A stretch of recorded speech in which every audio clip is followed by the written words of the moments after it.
All right, everyone. So we've been getting a ton of messages about what's going on in California. Yeah. With these wildfires. And Oh, yeah. it seems like everyone wants to know more than just the headlines and yet Yeah. honestly, it's completely understandable.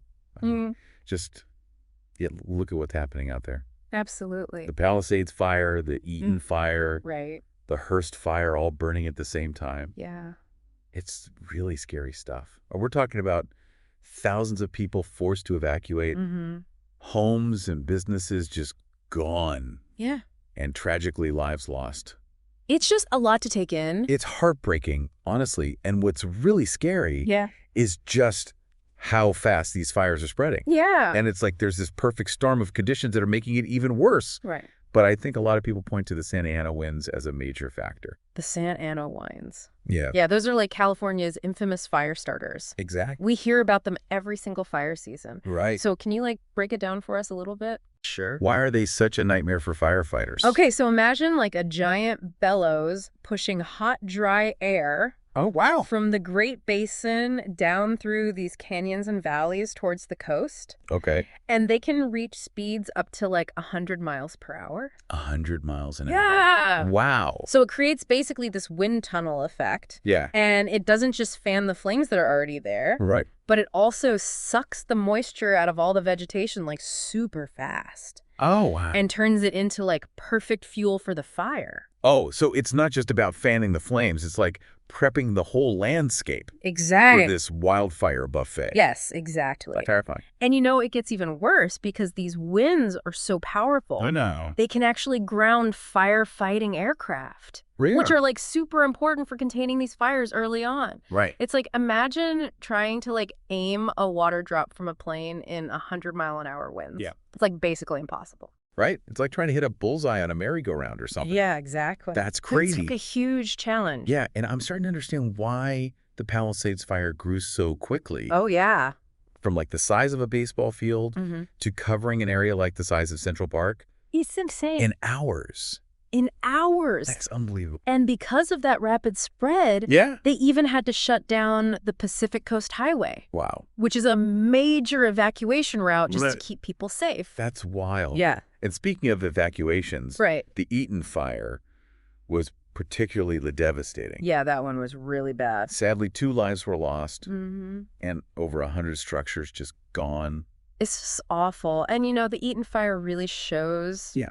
the pressure that these multiple fires are putting on first responders. Yeah. Imagine trying to coordinate teams and resources and evacuations, Yeah. all while battling these crazy intense fires. Yeah, that's got to be just an overwhelming situation. It is. It really is. And then you have the Hurst fire burning in Sylmar on top of all that, Right. adding to the chaos. Adding to it.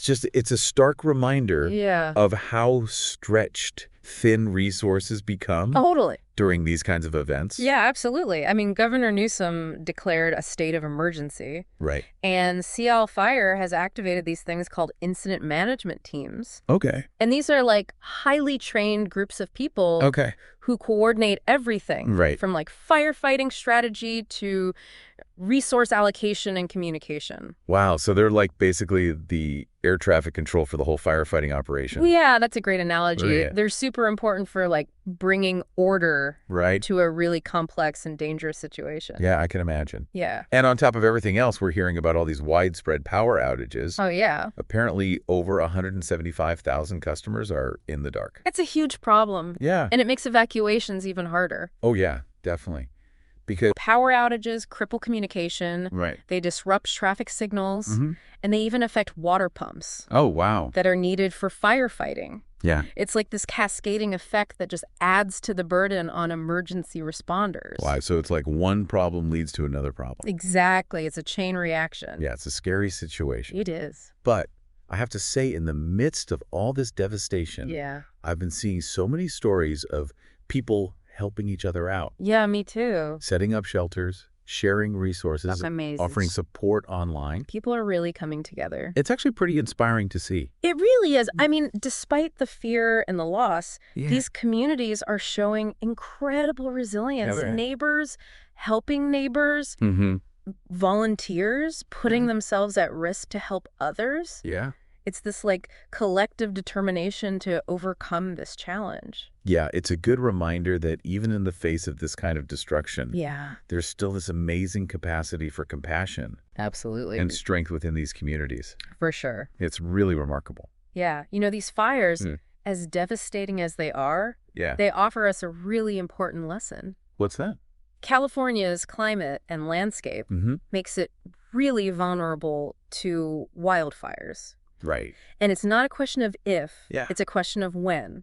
Right. So what can we do That's the big question. to be better prepared for the future? Yeah. What actions can we take Yeah. as individuals, as a society, Mm-hmm. to minimize the impact Yeah. of these inevitable events? It's something we all need to think about. It really is. It's a question we all need to consider and wrestle with. Absolutely. That's something for everyone listening to think about. For sure. And we'll see you next time for another deep dive.